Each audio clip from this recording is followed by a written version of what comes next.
Hi friends, നമ്മളിന്ന് ഒരു special വൈനാണ് തയ്യാറാക്കാൻ പോകുന്നത്. നല്ല ടേസ്റ്റുള്ള വൈനാണ് കേട്ടോ. അത് 14 ദിവസം കൊണ്ട് തന്നെ നമുക്ക് പെട്ടെന്ന് തയ്യാറാക്കി എടുക്കാൻ പറ്റും. അപ്പോൾ നമ്മൾ ഈ വൈൻ തയ്യാറാക്കാൻ പോകുന്നത് പഴം കൊണ്ടാണ്. ചെറിയ പഴം, നമ്മൾ ചില സ്ഥലങ്ങളിലൊക്കെ മൈസൂർ പഴം, പാളയംകോടൻ പഴം എന്നൊക്കെ പറയുന്ന ആ പഴം കൊണ്ടാണ് നമ്മളിന്നിവിടെ വൈൻ തയ്യാറാക്കാൻ പോകുന്നത്. അപ്പം ഇതിന് വേണ്ട മറ്റ് സാധനങ്ങൾ എന്തൊക്കെയാണെന്ന് നമുക്ക് നോക്കാം. നമ്മളിവിടെ 1 കിലോ പഴം എടുത്തിട്ടുണ്ട് കേട്ടോ. 1 കിലോ ചെറുപഴമാണ് ഞാനിവിടെ എടുത്തിരിക്കുന്നത്. നല്ല പാകമായ പഴം വേണം നമ്മൾ എടുക്കാനായിട്ട്. ഇതിലേക്ക് നമ്മൾ 1 കിലോ പഞ്ചസാരയാണ് ഇവിടെ എടുത്തിരിക്കുന്നത്. അപ്പോൾ നമ്മുടെ വൈനിന് നല്ല മധുരം ഉണ്ടാവും കേട്ടോ. 1 കിലോ പഞ്ചസാര എടുക്കുമ്പോൾ അത്രയും മധുരം വേണ്ടെങ്കിൽ നമുക്ക് ഇതിൽ നിന്ന് 1 കപ്പോളം പഞ്ചസാര നീക്കി വെക്കാം കേട്ടോ. ഇനി നമുക്ക് 1 ലിറ്റർ തിളപ്പിച്ചാറിയ വെള്ളമാണ് വേണ്ടത്. പിന്നെ നമുക്ക് കുറച്ച് സ്പൈസസ് വേണം. അതോടൊപ്പം 3 മുളകും എടുത്തിട്ടുണ്ട് കേട്ടോ. നല്ല ഉണങ്ങിയ മുളകാണ്, 3 എടുത്തിട്ടുണ്ട്. പിന്നെ നമ്മൾ ചെറിയ ഒരു കഷ്ണം പട്ട, 3 ഏലക്ക, 3 ഗ്രാമ്പൂ, അത്രയും സ്പൈസസ് ആണ് ഇവിടെ എടുത്തിരിക്കുന്നത്. ഇനി നമുക്ക് 1 ടീസ്പൂൺ ഈസ്റ്റ് വേണം. വൈൻ തയ്യാറാക്കാനായിട്ട് നമുക്കൊരു ചെറിയ ഭരണി എടുക്കാം. അപ്പം ഭരണിയിലോ അല്ലെങ്കിൽ ഗ്ലാസിൻ്റെ ബോട്ടിലാണ് കേട്ടോ നമ്മൾ വൈൻ ഇടാനത് ഏറ്റവും നല്ലത്. അപ്പോൾ ഞാനിവിടെ ചെറിയൊരു ഭരണി എടുത്തിട്ടുണ്ട്. ഇത് നന്നായി ക്ലീൻ ചെയ്തിട്ട് നന്നായി ഉണക്കി ഡ്രൈ ആക്കി എടുക്കണം. കുറച്ച് നേരം വെയിലത്ത് വെച്ചെടുക്കുകയാണെങ്കിൽ ഏറ്റവും നല്ലതാണ്. ഇനി നമുക്ക് പഴം ഒന്ന് ചെറിയ ചെറിയ പീസായിട്ട് കട്ട് ചെയ്തിട്ട് വേണം ഇതിലേക്ക് ചേർക്കാനായിട്ട്. അപ്പോൾ പഴം ഒന്ന് കട്ട് ചെയ്തെടുക്കാം. നമുക്ക് വേണമെങ്കിൽ പഴം മിക്സിയുടെ ചെറിയ ജാറിലിട്ടിട്ട് ഒന്ന് കറക്കി വേണമെങ്കിൽ എടുക്കാം കേട്ടോ. ഞാനിപ്പോൾ ഇത് അങ്ങനെ ചെയ്യുന്നില്ല. ഇതുപോലെ ചെറിയ പീസായി കട്ട് ചെയ്ത് എടുക്കുകയാണ് ചെയ്യുന്നത്. നല്ല പാകമായ പഴം വേണം എടുക്കാനായിട്ട്. ഈ പഴത്തിന് ചെറിയൊരു പുളി ടേസ്റ്റ് ഉണ്ട് കേട്ടോ. അപ്പോൾ ഈ പഴം കൊണ്ടാണ് വൈൻ ഇടാനായിട്ട് നല്ലത്. തൃശ്ശൂർ ഭാഗത്തൊക്കെ ഇതിന് പാളയംകോടൻ പഴം എന്നാണ് പറയുക. പിന്നെ മൈസൂർ പഴം എന്നും കേട്ടിട്ടുണ്ട്. അപ്പോൾ ഓരോ സ്ഥലങ്ങളിൽ വേറെ വേറെ പേരുകളായിരിക്കും പറയുക കേട്ടോ. അപ്പോൾ നിങ്ങൾക്ക് മനസ്സിലായിട്ടുണ്ടാവും തോന്നുന്നു ഇതേതാ പഴമെന്ന്. ഇപ്പോൾ നമ്മൾ പഴം മുഴുവൻ കട്ട് ചെയ്തെടുത്തു. നമുക്കിനി ഇത് ഭരണിയിലേക്ക് ഇട്ട് കൊടുക്കാം.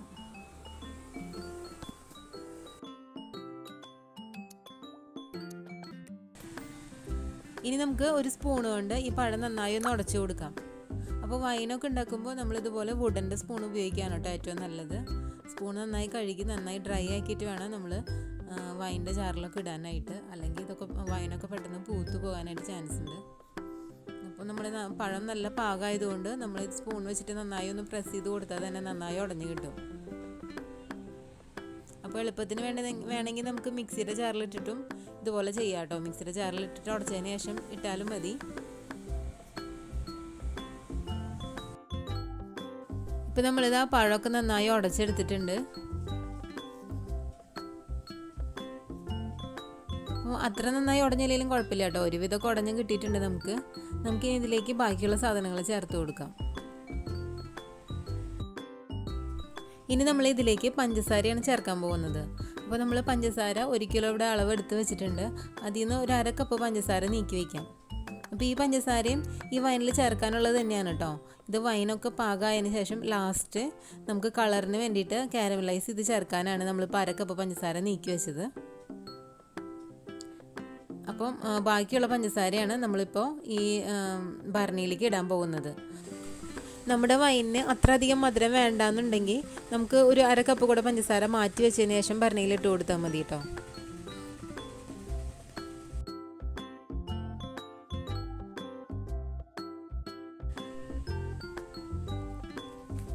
ഇനി നമുക്കിതിലേക്ക് ഉണക്കമുളക് ഒന്ന് പൊട്ടിച്ച് ചേർക്കാം. അപ്പോൾ നമ്മുടെ വൈൻ ചെറിയ ഒരു എരിവിൻ്റെ ടേസ്റ്റ് ഉണ്ടാകാൻ വേണ്ടിയിട്ടാണ് കേട്ടോ നമ്മൾ. പക്ഷേ വൈനിന് എരിവൊന്നും ഉണ്ടാവില്ല, എന്നാലും ചെറിയൊരു ടേസ്റ്റ് കൂടാൻ വേണ്ടിയിട്ടാണ് നമ്മളിപ്പോൾ ഉണക്കമുളക് ഇതുപോലെ പൊട്ടിച്ചിടുന്നത്. പിന്നെ നമ്മൾ എടുത്ത് വെച്ചിരിക്കുന്ന സ്പൈസസ് നമുക്കൊന്ന് കുത്തി പൊടിച്ചതിന് ശേഷം ഇതിലേക്ക് ഇട്ട് കൊടുക്കാം. അപ്പോൾ നല്ലൊരു സ്മെല്ലുണ്ടാവും. അപ്പോൾ നമ്മൾ വളരെ കുറച്ച് സ്പൈസസ് എടുത്തിട്ടുള്ളൂ, അതുകൊണ്ടൊന്ന് പൊടിച്ചിടുകയാണ് കൂടുതൽ നല്ലത്. പിന്നെ സ്പൈസസ് ഒരിക്കലും അധികം ആവരുത് കേട്ടോ. അപ്പോൾ നമ്മുടെ വൈൻ്റെ ടേസ്റ്റ് മാറിപ്പോവും. ഈ ഗരം മസാലയുടെ മണമായിരിക്കും കൂടുതൽ നിൽക്കുക. അപ്പോൾ നമ്മളിത് 2 അല്ലെങ്കിൽ 3 വീതം മാത്രം എടുത്താൽ മതി. ചെറുതായി ഒന്ന് ചതച്ചിട്ട് നമുക്ക് ഇതിലേക്ക് ഇട്ട് കൊടുക്കാം.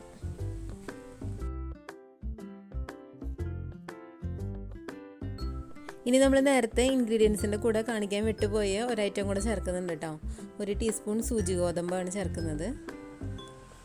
അപ്പം സൂചി ഗോതമ്പ് ചേർത്താൽ നമ്മുടെ വൈനിന് നല്ലൊരു ടേസ്റ്റ് കിട്ടും. അതിന് വേണ്ടിയിട്ടാണ് നമ്മൾ 1 ടീസ്പൂൺ സൂചി ഗോതമ്പ് ചേർക്കുന്നത്.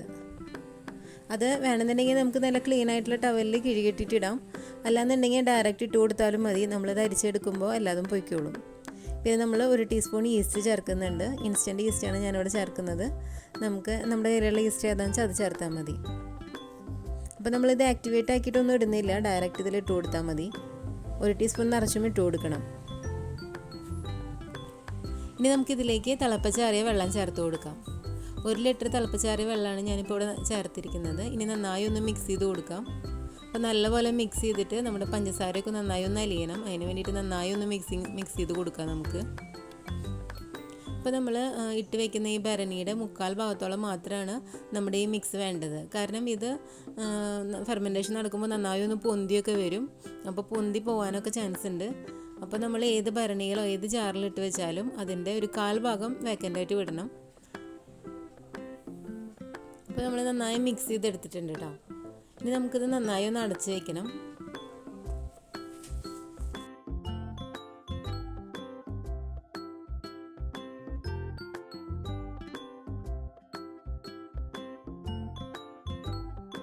ഇനി നമുക്ക് ഇത് അധികം വെളിച്ചൊന്നും തട്ടാത്ത ഒരു സ്ഥലത്ത് വേണം സൂക്ഷിക്കാനായിട്ട്.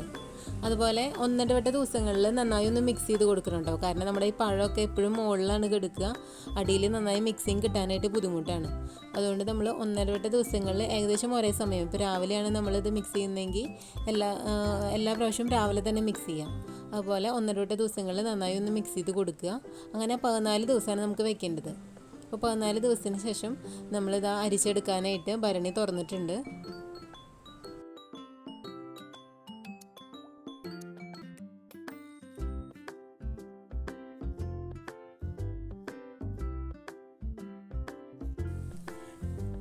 നല്ല ഡ്രൈ ആയിട്ടുള്ള ഒരു ഡവറയിലേക്കാണ് ഞാനിപ്പോൾ അരിക്കാൻ പോകുന്നത്. അതുപോലെ നമ്മുടെ അരിക്കുന്ന അരിപ്പയൊക്കെ നല്ല ഡ്രൈ ആയിട്ടിരിക്കണം, ഒട്ടും തന്നെ വെള്ളം പാടില്ല. അപ്പോൾ നമുക്ക് വേണമെന്നുണ്ടെങ്കിൽ നല്ല ക്ലീൻ ആയിട്ടുള്ള ഒരു ടവൽ വിരിച്ചിട്ട് അതിലും അരിച്ചെടുക്കാം കേട്ടോ. ഒരു കോട്ടൺ ടവൽ വിരിച്ചിട്ട് അതിൽ അരിച്ചെടുക്കാം. പക്ഷേ ഞാനിതുപോലെ അരിപ്പയിലാണ് അരിക്കുന്നത്. കാരണം നമ്മൾ ടവലിലൊക്കെ ആകുമ്പോൾ കൈ വെച്ചിട്ട് പിഴിഞ്ഞ് ഞെക്കിയൊക്കെ എടുക്കേണ്ടി വരും. അപ്പോൾ ഇതാകുമ്പോൾ നമുക്ക് കൈ തൊടാതെ തന്നെ അരിച്ചെടുക്കാൻ പറ്റും.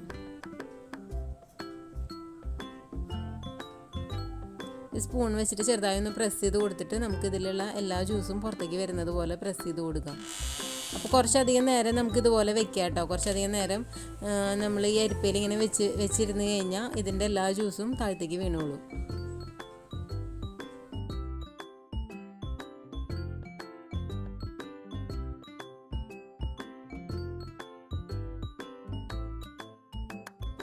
നമ്മുടെ ഈ അരിപ്പയ്ക്ക് കുറച്ച് വലിയ ഹോളാണെങ്കിലും കുഴപ്പമില്ല കേട്ടോ.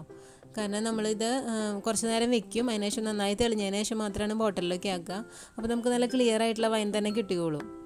അപ്പോൾ അതൊന്നും പ്രശ്നമില്ല. കുറച്ച് വലിയ ഹോളുള്ള അരിപ്പയാണെങ്കിലും നമുക്ക് ആദ്യം തന്നെ ഇങ്ങനെ അരിച്ചെടുക്കാം.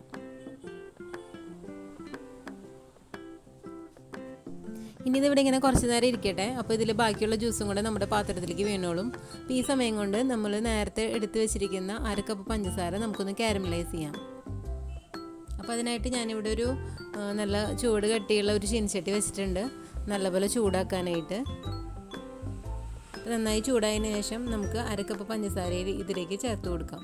അപ്പോൾ നമുക്ക് ഇങ്ങനെ കാരമലൈസ് ചെയ്ത് ചേർക്കണമെന്ന് നിർബന്ധമൊന്നുമില്ല കേട്ടോ. ഇപ്പോൾ തന്നെ നമ്മുടെ വൈൻ തയ്യാറായി കഴിഞ്ഞു. പക്ഷേ അതിന് കളറ് കുറച്ച് കുറവാണ്, ഒരു ലൈറ്റ് കളറേ ഉള്ളൂ. അപ്പോൾ നമ്മുടെ വൈനിനൊരു ലുക്ക് കിട്ടാൻ വേണ്ടിയിട്ടാണ് ഇതുപോലെ പഞ്ചസാര ഒന്ന് കാരമലൈസ് ചെയ്ത് ചെയ്യുന്നത്. അപ്പോൾ പഞ്ചസാര ചെറുതായി ഒന്ന് മെൽട്ടായിട്ട് വരണ വരെ നമുക്ക് അതിനൊന്ന് വിട്ടു കൊടുക്കാം. അപ്പോൾ മെൽട്ടായി തുടങ്ങിയതിന് ശേഷം നമുക്ക് നന്നായി ഒന്ന് ഇളക്കി കൊടുത്താൽ മതി. അപ്പോൾ ഫ്ലെയിം കുറച്ച് വെച്ച് വേണം കേട്ടോ നമ്മൾ പഞ്ചസാര കാരമലൈസ് ചെയ്യാനായിട്ട്. ഇത് മെൽട്ടായി വരുന്ന സമയം തന്നെ നമുക്കൊരു 1/2 കപ്പ് വെള്ളം തിളപ്പിക്കാനായിട്ട് വെക്കാം കേട്ടോ. അപ്പോൾ നന്നായി മെൽട്ടായി നമുക്ക് ആവശ്യത്തിന് കളറായിട്ട് വരുമ്പോൾ ഇതിലേക്ക് നല്ല ചൂടോടുകൂടി വേണം വെള്ളം ചേർക്കാനായിട്ട്. അതിനായിട്ട് നമുക്ക് ഒപ്പം തന്നെ വെള്ളവും തിളപ്പിക്കണം. അപ്പോൾ നമ്മൾ സാധാരണ പ്ലം കേക്കിനൊക്കെ കാരമലൈസ് ചെയ്യുന്ന പോലെ അത്രയ്ക്കും ഡാർക്ക് ആക്കുന്നില്ല കേട്ടോ. അതിനേക്കാളും കുറച്ച് മുന്നേ നമുക്ക് ഓഫാക്കണം.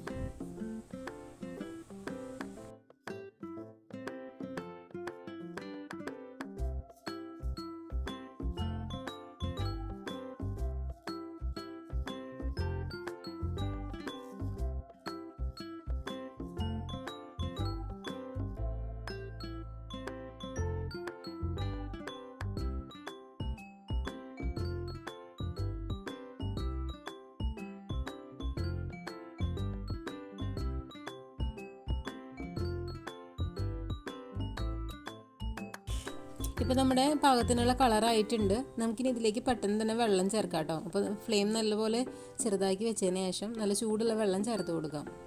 1/2 കപ്പ് വെള്ളമൊക്കെ മതിയായിരിക്കും. അത്രയൊക്കെ ചേർത്തതിന് ശേഷം നന്നായി ഒന്ന് മിക്സ് ചെയ്തിട്ട് ഫ്ലെയിം ഓഫ് ആക്കുക.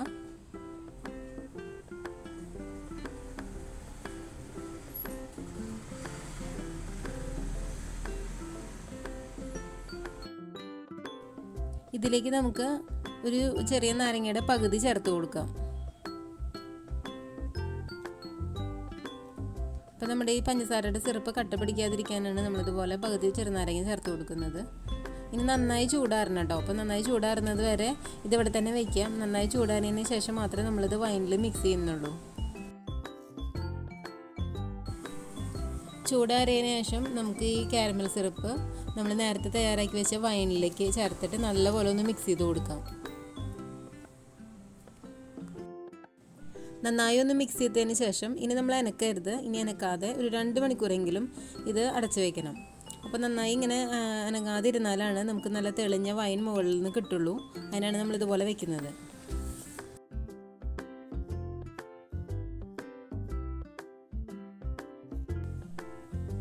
ഇനി നമുക്ക് നല്ല ക്ലീൻ ആയിട്ടുള്ള ഗ്ലാസ് ബോട്ടിലിലേക്ക് ഇതിൻ്റെ മുകൾ ഭാഗത്തു നിന്ന് അടിയനക്കാതെ ഒഴിച്ചു കൊടുക്കാം.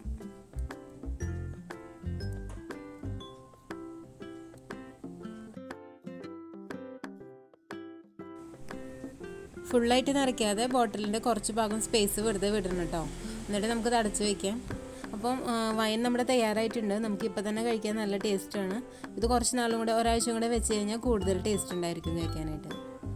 ഇതിൽ നമ്മൾ വേറെ ആൽക്കഹോളൊന്നും ചേർത്തില്ലെങ്കിലും കേടാകാതിരിക്കും കേട്ടോ. 3-4 മാസമൊക്കെ എന്തായാലും കേടാകാതെ നല്ല ടേസ്റ്റിൽ കഴിക്കാൻ പറ്റും. അപ്പോൾ നമ്മുടെ വീട്ടിൽ ഇതുപോലത്തെ ചെറുപഴമൊക്കെ ഉണ്ടെങ്കിൽ എല്ലാവരും കുറച്ചൊന്നും എടുത്ത് ട്രൈ ചെയ്ത് നോക്കുക. നല്ല ടേസ്റ്റാണ് കഴിക്കാനായിട്ട്.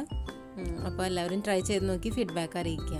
വീഡിയോ ഇഷ്ടപ്പെട്ടാൽ ലൈക്ക് ചെയ്യാൻ മറക്കരുത്. Thank you.